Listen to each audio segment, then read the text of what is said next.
Takže mikrofon by měl být připojený, teďka jsem to zkoušel. Další věc je, přemýšlel jsem, jestli teda, když budu mluvit, tak jestli ho mám mít takhle co dobu jako v ruce jak retard, a nebo spíš radši ho nějak připevnit, protože když si všimnete kamarádi, tak je tady takový připínáček. Já se omlouvám za osvětlení, ale prostě já v pokoji mám jediný zdroj světla a to je moje lampička. Takže je to takové fakt jako na nic, ale bohužel, it is what it is.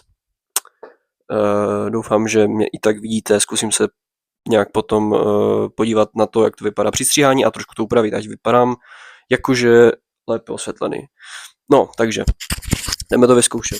Ale já si myslím, že ten mikrofon bude strašně špatně brát zvuk, takže ten spínaček je tak docela na hovno, že to je vlastně jenom že tak prostě jako, no to asi není na hovno, ale nevím, zkusíme to prostě, takže to znamená asi dám to třeba tady na tyčku, no, tak a mám to. Teďka to vypadá docela jako v pohodě, takový dobrý placement, takže drží mi to na tričku, jo. Jakože když to držím ten mikrofon fakt takhle směrem ke své puse, tak si myslím, že to je docela použitelné, že to je docela v pohodě, ale když si ho dám tady na to tričko a mám ho prostě tak třeba takových plus minus, nevím, 15 cm od pusy, tak to není úplně ideální, takže buď budu muset zainvestovat do lepšího mikrofonu, než používat tento z Temu za asi 100 korun, a nebo prostě budu nahrávat přes klasický iPhoneovský mikrofon, anebo budu používat tento, anebo prostě nevím, jak se to vymyslíte teďka jedno, tohle je první video, nikdo není perfektní na začátku. Takže napadla mě ještě jedna věc, že můžu ještě zkusit použít další zdroj světla, což je jakoby rádoby moje velké světlo v pokoji, ale teďka docela jakože hustá věc, protože odejdu ze záběru a furt mě asi budete slyšet, nebo určitě mě budete snad slyšet. Cítím se jak profesionální youtuber. Tak, teďka jsem rozsvítil ještě další světlo. A asi je to změna k lepšímu. Sice je to tak nějak celkově divně nasvícené. Možná kdybych se... Ne, tak takhle určitě ne. Moment, tak tohle mění fakt situaci teďka. Mám pocit, že jsem našel perfektní místo. Jo. Tak, tohle to asi je nejlepší místo, kde můžu natáčet toto video. Předpokládám.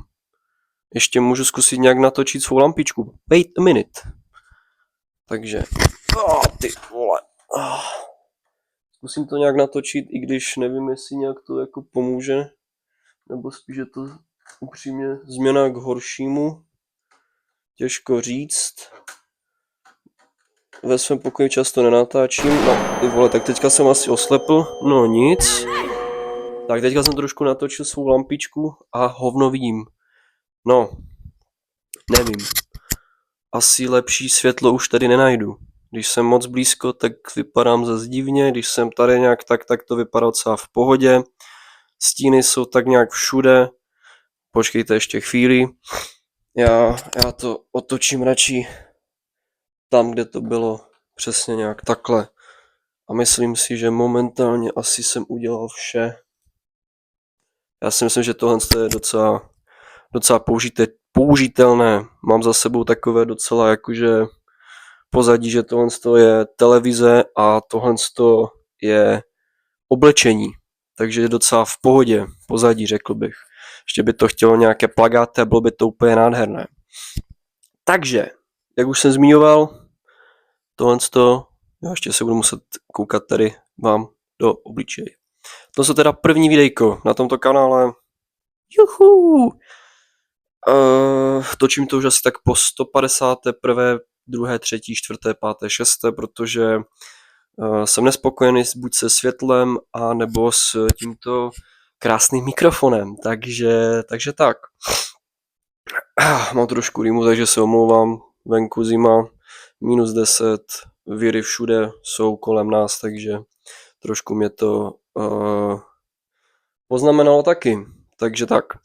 Každopádně ještě jednou vítejte teda prvního videa na mém kanále. Já se jmenuji Jonáš, je mi 20 let a jsem student vysoké školy, na kterou nechodím. Přesně tak. Žiju život jako asi většina z vás, kluků v mém věku. Můj život není vlastně nijak zajímavý. Jenom někdy. Ale i přesto jsem si řekl, že chci začít natáčet videa ze svého života, ať už to jsou nějaké vlogy,